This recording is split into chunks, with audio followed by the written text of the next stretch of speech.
Ils sont là. Ils sont tous arrivés. Chacune et chacun avec son savoir-faire, son travail, sa passion. Chacune et chacun amenant son enthousiasme et sa détermination. Tout est en place.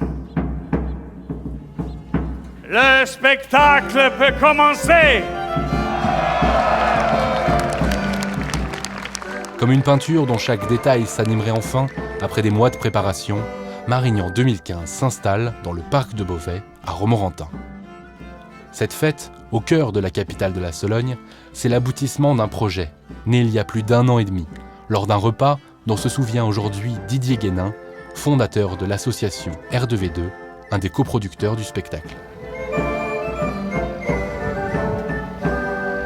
Je déjeunais avec Pascal Briouat et puis avec Romano Nani qui malheureusement nous a quittés depuis et qui était le directeur du musée Vinci à Vinci. Et Pascal et Romano m'apprennent qu'ils viennent de faire une découverte scientifique, à savoir qu'ils ont retrouvé les écrits de l'ambassadeur de Mantoue qui parlent d'une fête qui a eu lieu en mai 1518 à Amboise. Et que non seulement c'est un spectacle qui retrace la bataille de Marignan, mais en plus c'est Léonard de Vinci qui en a fait la mise en scène et écrit le spectacle. Du jamais vu. Léonard, il me faut du jamais vu. Je veux qu'un chacun soit pénétré de l'idée de ma puissance, mais aussi de l'abjection des rivières de sang qui ont gorgé la terre de Marignan.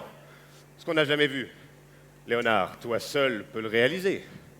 Écoute, je veux refaire Marignan ici, à Amboise. Petite, on discute, etc. Et dans la discussion, on se dit mais il faut absolument qu'on reconstitue ce spectacle et on ne va pas le faire pour les 500 ans de l'événement qui aurait été en 2018, on va le faire pour les 500 ans de Marignan. Donc c'est là qu'est né ce projet un peu fou de Marignan de 2015. Sire, dans ce cas, il faut me faire votre récit de la bataille de Marignan. Laissons d'abord se dérouler le tournoi. Oyez, oyez, Votre Majesté. Le tournoi, c'est l'une des attractions principales du spectacle de l'époque, recréé ici par les Écuyers de l'Histoire, un groupe de reconstituteurs aguerris. Acclamez-les!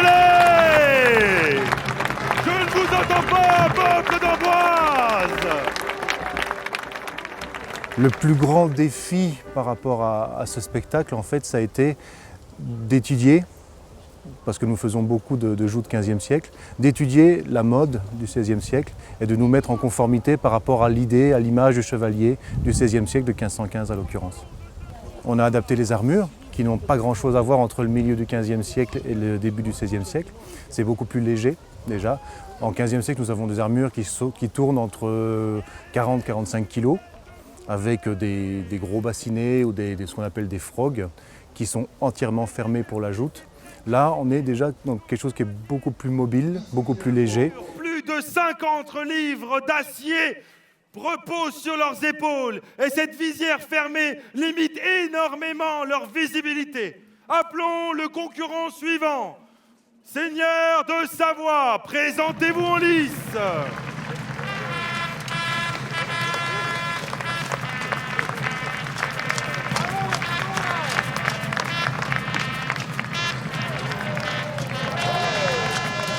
Et de 3 têtes coupées.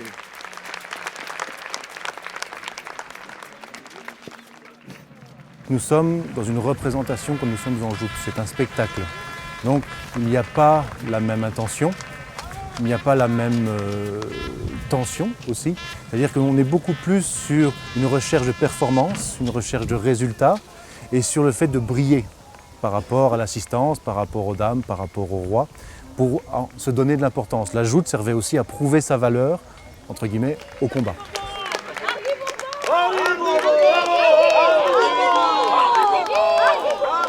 Prenez l'anse, monseigneur, et laissez aller.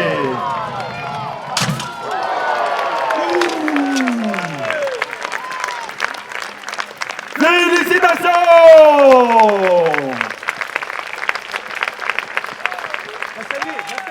L'organisation d'une telle fête nécessite un dévouement personnel complet. Et c'est dans les rouages de cette machine, aux côtés des bénévoles, que l'on peut prendre la mesure du travail effectué. Chaque détail compte pour ces amateurs, venus d'horizons parfois bien éloignés du XVIe siècle. Je fais partie d'un club de supporters de football, donc il n'y a rien à voir avec ça. Mais bon, le projet était de se réunir avec des gens de plusieurs horizons, de faire des connaissances et puis de participer justement à ce grand rassemblement pour notre ville. Parce qu'on est quand même une petite ville de 18 000 habitants et je pense que ça va apporter beaucoup. Et ça m'a intéressé de participer à ce projet-là. Le Lion Mécanique, quand il est arrivé, il y avait des barres qui n'étaient pas suffisamment grandes, donc on en a trouvé des plus grandes. On les a camouflées pour que ça ait l'air de plus de bâtons que de barres de fer. Parce qu'à l'époque, il n'y avait pas de barres de fer. Et on a fait en sorte que justement, ça ressemble à quelque chose de l'époque. Avant ce récit, montre-moi les entrailles de ce lion qui fit si forte impression sur les gens de ma cour. Il y aura bientôt 3 ans, à Bologne. Ce ne sont que rouages et cordages? Rien de magique dans ce lion? Monsieur, la mécanique changera le monde.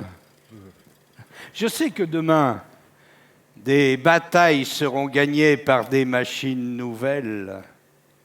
Oui, je connais tes inventions d'arquebuses, au feu si nombreux qu'ils effraieraient l'ennemi avant même de le tuer.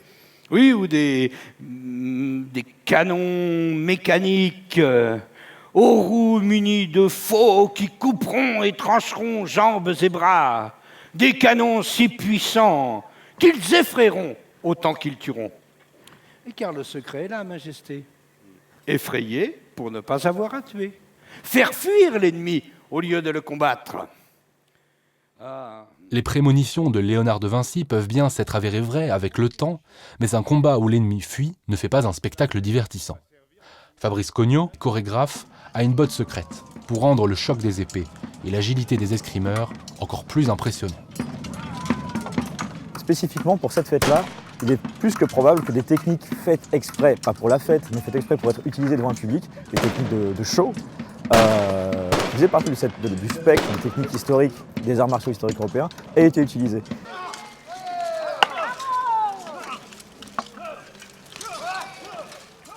C'est l'occasion pour moi et pour nous autres, moi et mes camarades, d'essayer de voir si on peut les faire, si on peut les montrer toutes les techniques qui se la pètent un petit peu, quoi, qui ont un peu de classe, qui ne sont pas forcément faites pour sauver sa vie, sauver son honneur ou sauver son roi, mais qui sont faites pour dire vous avez vu comment je sais bien me battre. Une technique qu'on retrouve dans un manuscrit allemand de la fin du XVe siècle. Il s'agit de faire en fait une clé de bras à l'adversaire et ensuite de le soulever par la jambe alors qu'on a 2 camarades qui attendent avec un sac. On le met dans le sac et on repart avec. Et ça fait partie de cet ensemble technique dont je parlais à l'instant. On va essayer de mettre ça en place, ça peut être amusant. Les défenseurs viennent de faire un prisonnier.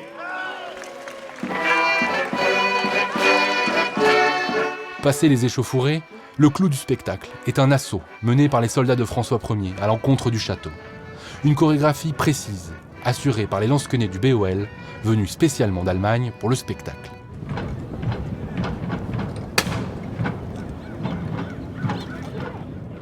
Chaque soir, les rangs se forment, se déplacent et croisent leurs piques à l'unisson.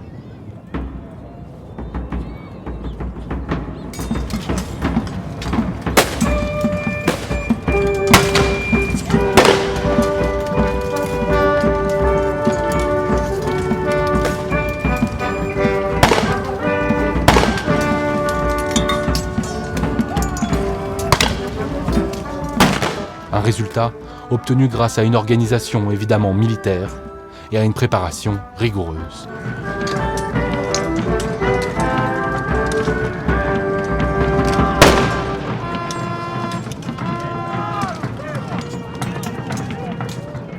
Der Locotenent, das ist meine Person, die ist an seiner rechten Hand und die führt diese Sachen aus, die er anordnet. Ich führe also das Heer komplett im Felde, organisiere alles, was sonst noch vor Ort zu organisieren ist, militärisch und auch profan. Und die ganze Kommunikation mit den Franzosen hat über Internet, über Telefon, Mailkontakt. Ich weiß nur, es war eine sehr aufwendige Sache, bis das alles koordiniert worden ist. Es war auch schön, dass die Franzosen bei uns waren und sich das einmal angeschaut haben, wie das funktioniert in Deutschland. wie das organisiert ist, damit sie sich ein Bild machen konnten von dem Ganzen. Und das hat man ja gesehen. Das Resultat hier ist das, dass es eigentlich sehr gut funktioniert, meiner Meinung nach. Un autre spectacle se déroule derrière la tribune, une fois les portes closes. Pour les centaines de reconstituteurs venus de France, d'Italie, de Suisse et d'Allemagne, il est maintenant temps de goûter à un repos bien mérité. Chacun a son mode de vie, et le camp des Lansquenets devient alors une source de curiosité intarissable. Das Interesse im Lager von den Besuchern ist meistens ein erstauntes ein bisschen. Sie kommen hierher, schauen sich das an und alles schön und dann kommen oft so Fragen, ja, schlaft ihr hier auch in den Zelten? Wir sagen, ja, das ist unser Leben jetzt während dieser Zeit. Und da sind sie sehr erstaunt darüber, in den meisten Fällen. Sie fragen uns dann nach unseren Kleidern, wie sind die Kleider gemacht, so aufwendig, gell? Was hat es mit dem Katzenfell auf sich und solche kleine Detailfragen, wie die Landsknechte eben ausgestattet sind.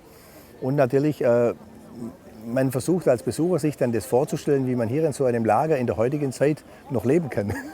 Das können die meisten nicht so wirklich wahrhaben.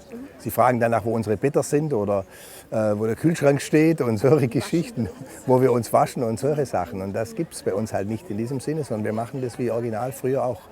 Man sitzt zusammen, man spricht, man trinkt zusammen, man unterhält sich, man ist eine große Gemeinschaft. Und das ist, glaube ich, ein Hauptaspekt, dass die Leute hier sowas überhaupt machen und hier im Lager schlafen und diese Strapazen, die man heute in der modernen Gesellschaft ja nicht mehr auf sich nimmt, einfach in so einer lockeren Runde wieder über sich ergehen lässt. La nuit tombe sur le camp, et sur la scène, les derniers calages se poursuivent. Il faut être prêt, car demain, tous entreront dans Amboise, la ville royale où l'histoire est impatiente de se répéter sous nos yeux.